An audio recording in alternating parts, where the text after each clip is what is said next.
Hey there, horror movie tea sippers. The following podcast episode will contain spoilers for the movie we are about to review.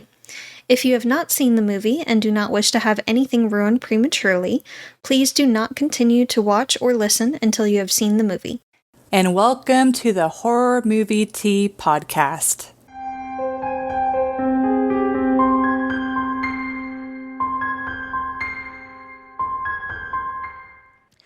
Today we are covering Sleepy Hollow. But before we get into the review, let's grab our cups and talk about tea. So today I am drinking the Tazo Zen tea. It's got like green tea, I think lemongrass. Oh yeah, I have a thank you, kind madam. I am drink. It's got green tea, bright lemongrass, not low or dull lemongrass, but bright lemongrass, and crisp spearmint. What are you drinking? So I went with Brutalities, and I'm drinking their Detoxic Avenger. It's got rooibos, hazelnut, honeybush, dandelion root, milk thistle, cat's claw, astragalus root, and freeze-dried raspberries. And this is, this particular tea, they actually donate a portion of it to local animal shelters and foster families and things like that for animals, so. I love stuff like that. Makes you feel good when you drink it, and it gives back to communities and animals, so. Yes. Makes you feel even better. I was gonna say, like, you think honeybush, I don't know, it kind of sounds like an innuendo. Just like, hey, honey, you want to go to the honeybush with me? You just got it on your mind. Let's go to the summary, shall we? Yes. So, oh no, I forgot to prepare for that. Oh no, okay, this is fine. We're on the fly, let's do it. Welcome, video podcast listeners. Like, you get a treat here. It's like the audio will be nice, clean, and I'm sure sounding amazing because it's me editing it. But for the video listeners, sorry. So we apologize. But this is why you watch the video, so that way you can see us fuck up. I mean, that's really the whole, us and our shenanigans. Like the audio podcast, if you want to like pretend that we're not actually weird. And then the video is like fully embracing the weirdness. We're totally weird. Yeah. There's no covering that. No amount of editing is going to cover how weird we are. Okay, that's fair. But less weird. Less weird. Like, anyway. You can bring us to your grandma's less weird. But anyways, so Sleepy Hollow, it follows the original tale to a degree where there's this headless horseman, he's chopping off people's heads, but the twist is Ichabod Crane is actually a constable, and he's very logical, kind of fearful, similar to his original self, but not quite to, it's kind of a different degree. But anyways, he's essentially a very logical person, and he's brought to Sleepy Hollow to try and figure out this murder. And so the entire time he's like, oh, this is logical, you know, there's gotta be a rational reason. But then he actually sees the headless horseman, and he's like, oh, snap. It's actually like, you know, a haunted tale. But then there's a twist that it's actually someone casting a spell to control the horseman. But yeah, that's the summary, guys. I hope you enjoyed. Yeah, you enjoyed that. But anyways, entertainment. I hope you guys brewed a cup of tea for this one and are going to enjoy this review. Oh yeah, we forgot that part. Yeah, don't forget your tea, sit back and relax, and enjoy the rest of the review, which we hope you enjoyed the portions before that, but just in case you didn't, please enjoy the rest of it. But Why anyways, did you grab caffeine? that's a good question. It's okay. I ask myself these questions every day. Okay. But anyways, so for entertainment, I have seen this movie before. It's never really been my favorite movie, but rewatching it this time, I was able to appreciate it a little bit more because I kind of dug deep with the origins of the actual tale, and I've kind of I liked Tim Burton before, but I don't know, for some reason maybe I was just in a Tim Burton mood, but I was able to appreciate this movie pretty well. But even despite all of that, I would still give this movie a 7. And the reason is, I mean, it rated so high because it's an iconic Tim Burton film. Like, it's got that iconic look to it. But there's other aspects of it that bring the rating down, which is only why I did a 7. But anyways, I like that it has a twist to the original tale. It's done a lot better than Tim Burton's version of Alice in Wonderland, I think. Like, this is it's actually a twist that makes sense to the tale. Like, it stays true enough to the tale, but then also twists it just enough so that way it keeps you guessing. It's kind of like Sleepy Hollow plus murder mystery, which is kind of cool. And then, and for those who aren't familiar with the tale, instead of being a constable in the original tale, Ichabod was actually a school teacher. If you haven't actually heard of the original tale, watch the Disney Sleepy Hollow. That one's pretty. That one freaked me out. It was a book too. Yes, it was actually originally a poem. The author witnessed I think you pronounce it Haitian, like Hessian, but he witnessed a Haitian soldier get his head lopped off by a cannonball, and watching that inspired him to think of the Headless Horseman, which is a Haitian man taking people's heads. So kind of graphic, but I mean, hey, it was the 1700s, I think it was. Yeah, it was like right at during the Revolution, I believe, that tale started. The cannons were still heavily used. Yes.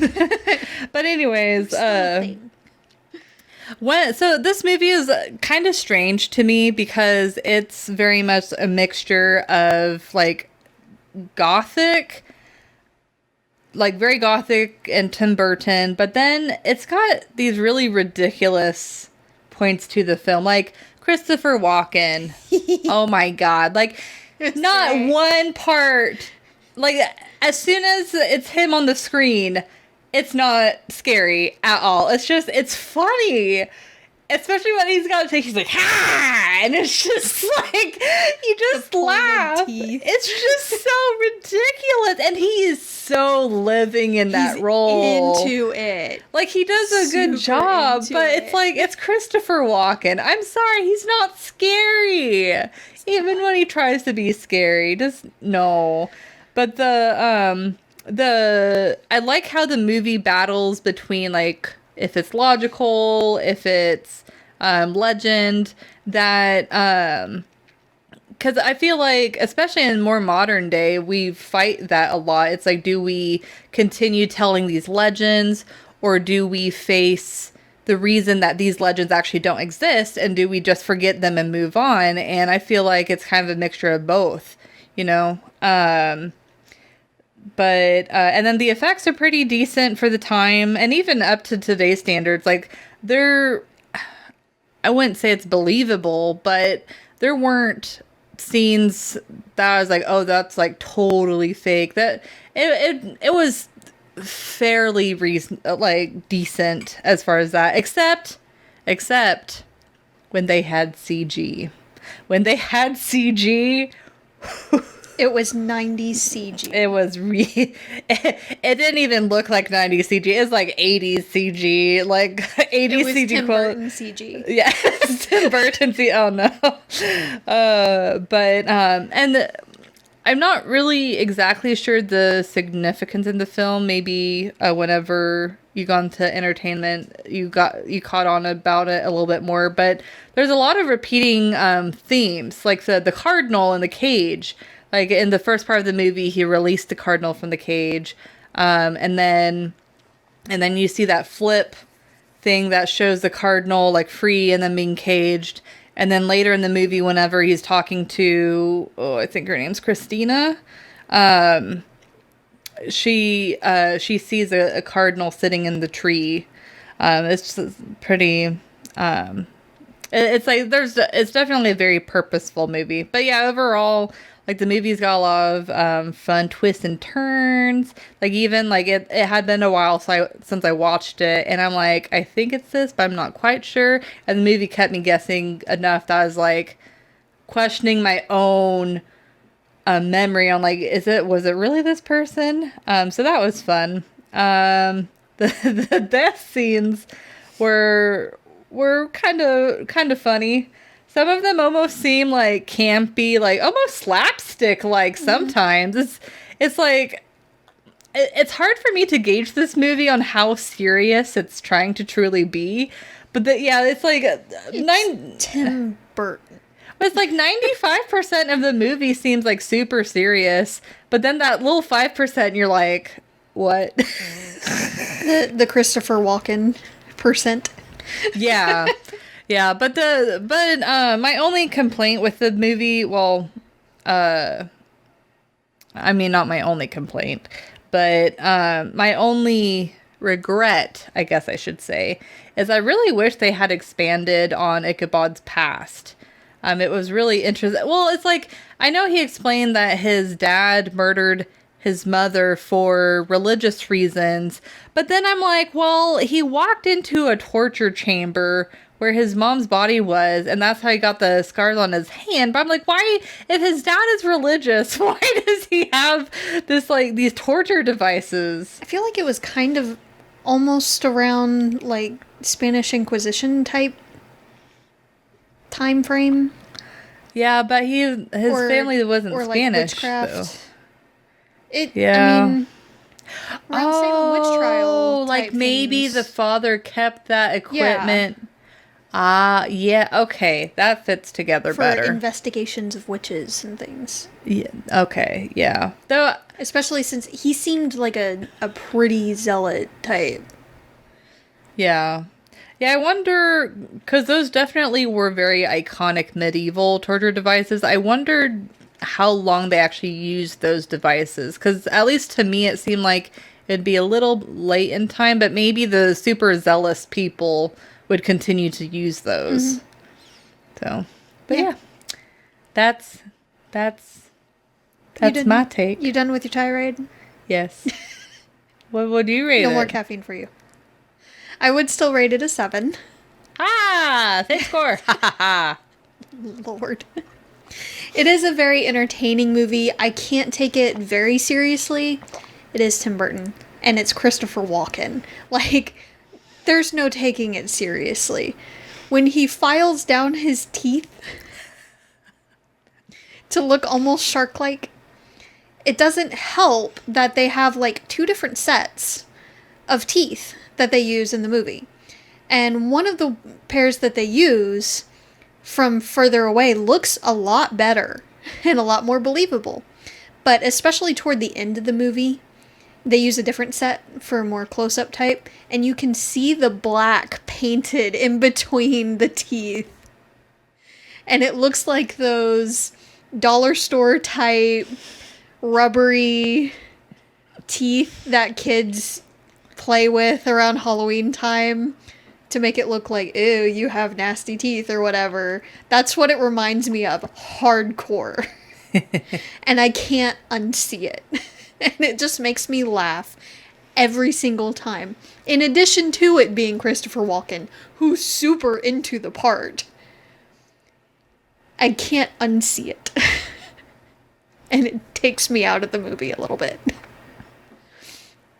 I do also love how Tim Burton this film is with its Sweeney Todd like blood, like candy red, bright, super watery blood. Oh, it's like he just pokes a corpse and just like he gets covered in it everywhere. And the bleeding tree. This is fine. Yeah. We're gonna cut a tree open and see what we can find in its roots and at the base of it and everything. And it's just bleeding and gushing watery blood everywhere. But this is totally fine. This is normal. Nobody comments on it. He just takes a moment when it sprays him in the face. And then he keeps going. Nobody says anything. The other two don't really back up or anything. I know. They just keep standing there watching this unfold. This is normal. Trees bleed all the time in this forest, apparently. I do love that there is a little bit of a balance between the murder mystery, whodunit type plot and the mysticism of it. Is it a witch? Is it, someone pretending to be this legend to strike fear into the hearts of their victims? Or is it really an undead killer? Like, what's going on? So that was kind of nice. I do appreciate also when Johnny Depp finally sees the Headless Horseman and sees someone get killed in front of him, his mind just breaks for a minute. And he's in his room under the covers, like that's gonna help anything. He was dead. It was a dead man. Everybody else is like, yeah, we know. It's like, we told you. He was dead. Yeah, we told you this was the thing. You don't understand, I saw it. Yeah, we kind of told you this was the deal. Like, this is what's going on. And he just is gone for a while. We'll get into some of the things that also took me out of the movie in the realism scale. But I just... It's a very funny movie. I can't really see it as very scary. But it is a great one to watch around, like, family. There are a couple of scenes, they don't really show much, but they are, like, sex scenes. But they don't, again, show much. And even the gore isn't really horrific. Like, there's a lot of it, but it's not, like, disgusting, like... It's really not. And apart from the really candy apple watery blood, there's really not that much of it. They're definitely getting dinged for the blood in realism. Way ahead of you. Mm-hmm. Everybody knows this with me. But they're getting dinged for that later. But that's pretty much all I have for the the entertainment. It's a fun movie. It's entertaining. I felt it was kind of obvious that it was the stepmom. Personally, called that shit a mile away. But I also tend to do that kind of thing and ruin it for her if we're watching it for the first time. So yeah, don't bring her to movies that are mysterious, because she'll be like, I wonder if it's this person. And 99.9% of the time, it's that person. This is definitely what's going on. She hates me for it sometimes. Yeah, what movie was it that you, like, ruined the end for me? And I was just like, darn it. Which time? I don't know. We were in the theaters. I remember you making, like, a little comment. I was like... I've done it a few times. No. The biggest time that we were laughing hardcore at, I forget what it was called. But it was lizard people. The midnight train, or no, the meat train. Midnight Meat Train. Midnight Meat Train. Yes.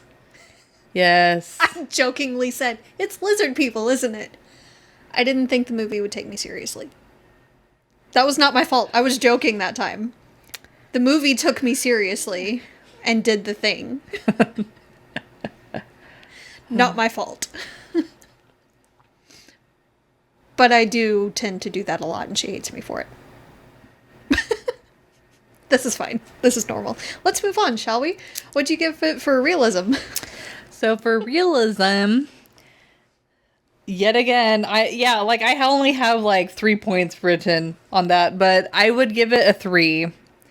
The blood definitely was not very realistic, and especially him opening up someone that had been dead that long.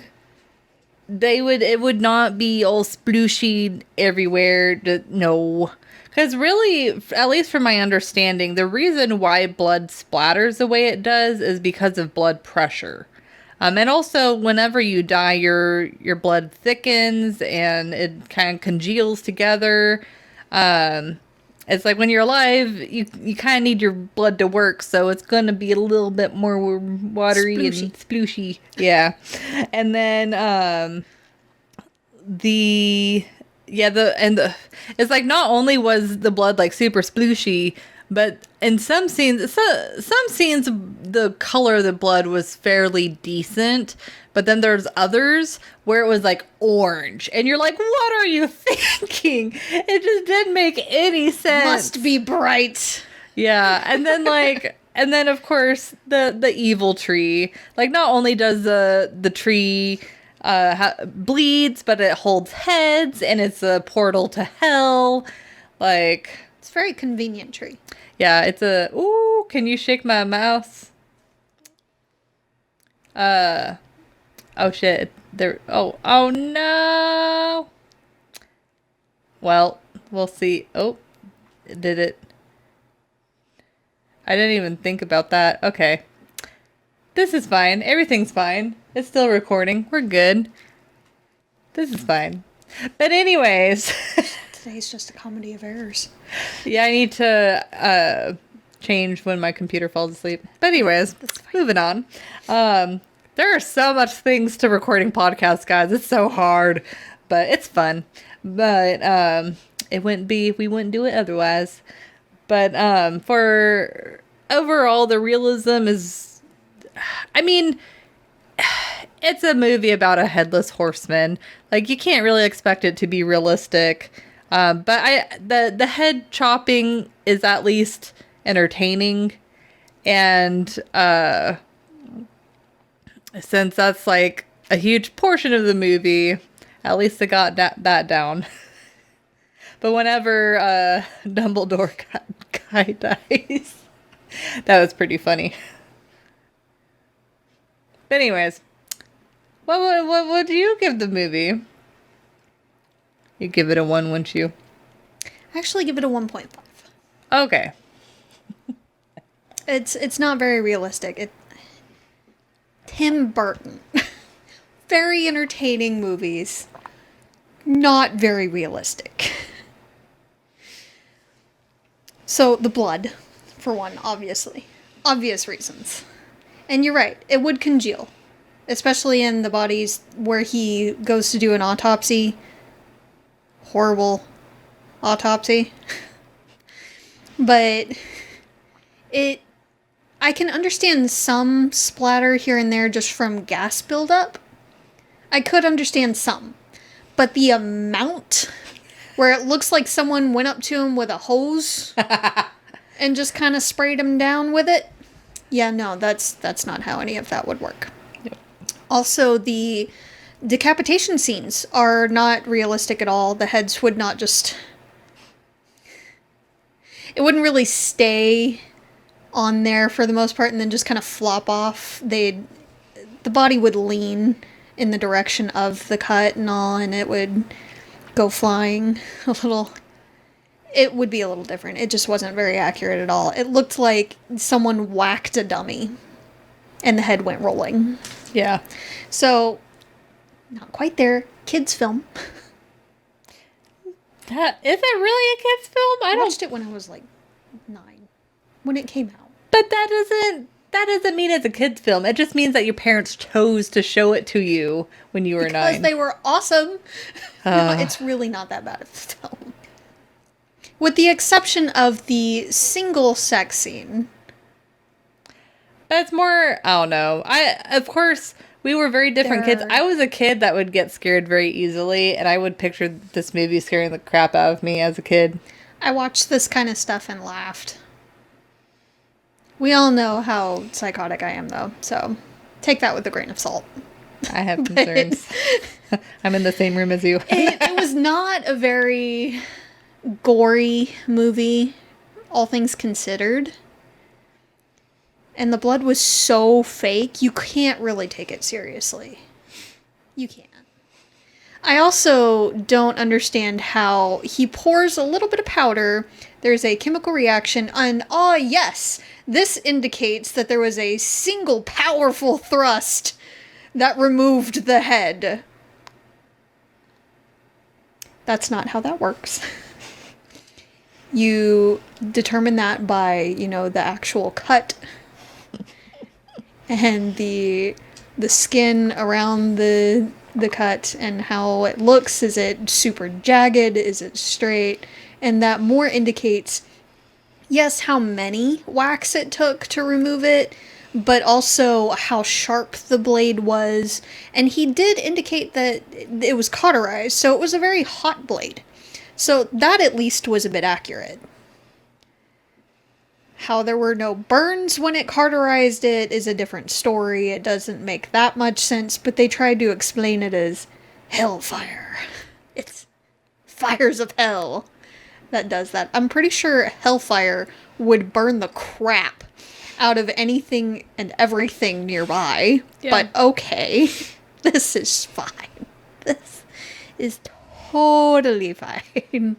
I also find it interesting how when he goes to seek assistance from a woman in the woods, the witch, or necromancer, or whatever you want to call her, bad chick's sister, she shackles herself, shows that she can only reach so far.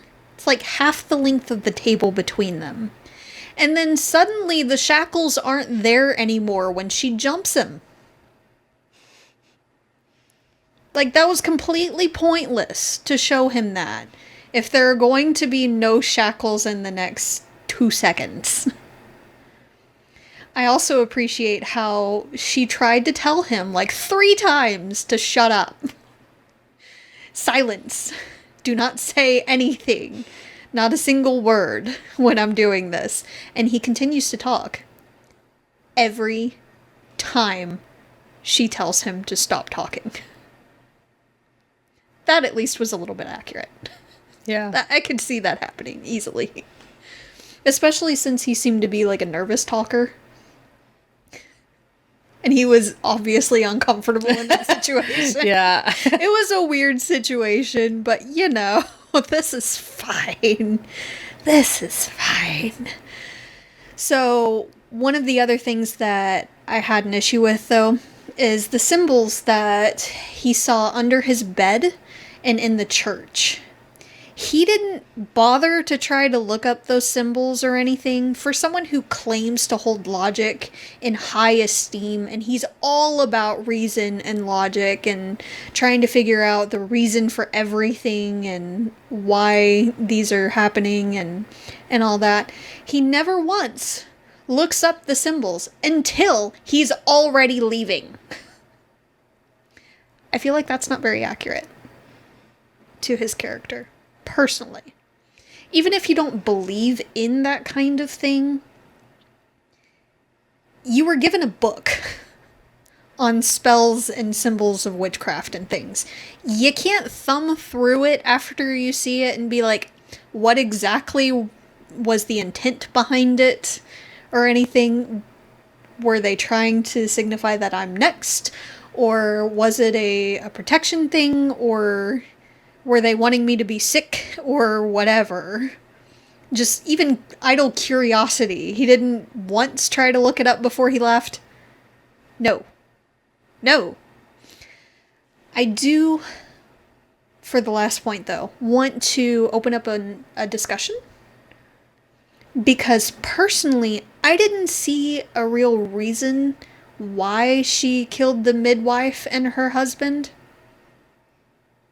Because at that point, pretty much everyone that had evidence of the baby from the widow were dead. With the exception of, like, the husband, who was clearly on the hit list next. So, why? They couldn't prove anything. At that point, it would have been an idle rumor, an unfounded rumor, that they couldn't really do anything about. And even if that rumor did spread, they can't prove anything, and it wouldn't lead to anything. Well, but it's almost like the witch accusations. Like, obviously, if you're a witch, there's not really much proof that they can have against you. But, I mean, people died just by the witnesses. So it's like, I think it's due to that time frame where it's like witnesses were taken with a lot more seriously as like hard evidence. And maybe she just wanted to make sure that there was, well, first that reason, but also maybe she didn't want any sort of like breadcrumbs to lead back to her. Yeah, but at that point, they couldn't take any legal recourse anyway. It was all about the inheritance, the fortune, and land. So, I mean, the unborn infant is already dead. The widow is dead. Everyone that would have otherwise stood to inherit is dead. So, they can't really tie it up anywhere else or send it to anyone else. So it just didn't make that much sense to me. Apart from, like, the shock factor. One thing that's kind of ironic about the stepmom being a witch is during the witch trials, there's a book that I read. I forgot. Oh, man, I wish I think it's just called The Salem Witch Trials or something. But anyways, it's a historian talking about, like, the correlation of the women that were accused. And, the majority of women were ones that own land or were going to inherit land, and they think that it was a way to prevent those women from having that property. So it's like, it's not so much of like family members trying to prevent them, which in some cases it probably was, but a lot of the cases was it seemed to be very much like misogynistic, like, you know, it's not typical for a woman to like own property or land or whatever, so thus she must be a witch. But so I thought that's kind of funny that Sleepy Hollow was like, well, here's this witch that's trying to get a hold of this land. I'm like, oh no, I'm sure that wasn't Tim Burton's intention, but just a little bit of irony there. So, but I know that whole situation was complicated. I feel like there's multiple layers to it, but that's at least one of the layers that they found. So, but anyways, well, is there anything else you want to add? Nope, that's about all I had. I thought it was obvious that it was the stepmom. It just made the most sense. She stood to gain the most from everything that was going on. And the way she was acting around everyone, and when Johnny Depp saw her in the woods, the way she was with the other dude, and cutting her hand and all, that just screamed witch. Yeah, that was a little bit too obvious. Like, I think they could have skipped over that scene and would have kept the mystery going on a little longer. And I know she did that so that she could do it to the servant girl, Sarah, that she killed and cut her hand post-mortem and all, just to throw suspicion off of herself.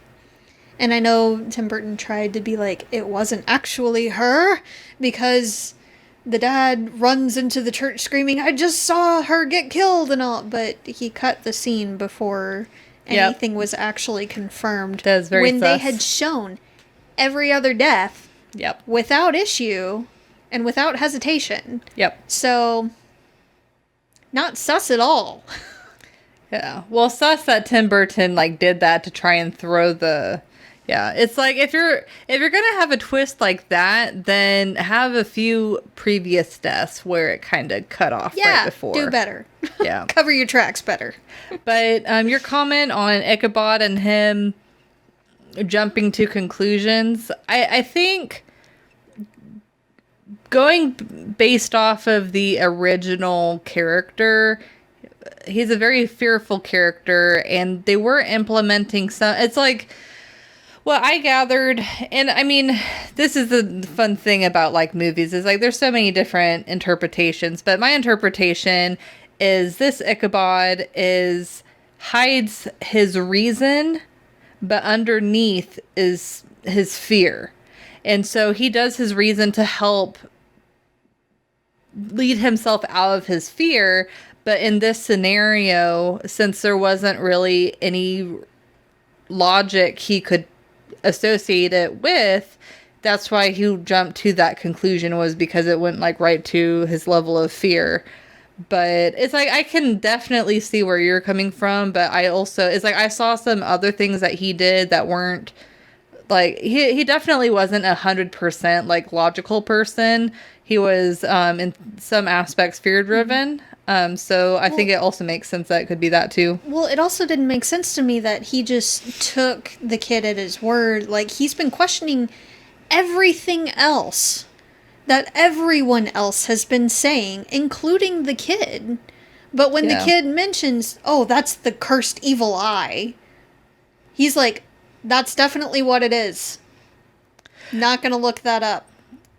Yeah, like there are a few scenes that seem kind of forced, like that scene, and then also the scene with the stepmother like cutting her hand. Like those scenes just seemed little out of place.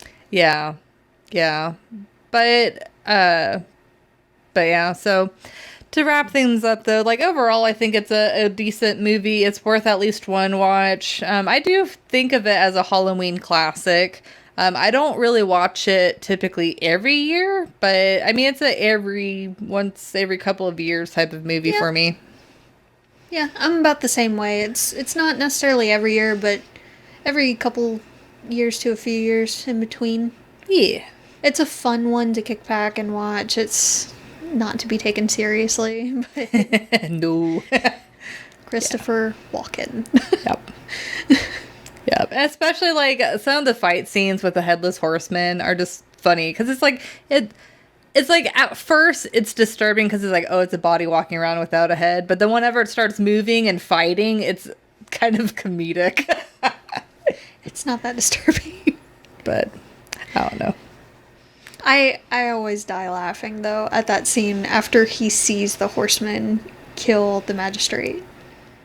Oh yeah, he was dead. We know. Yeah.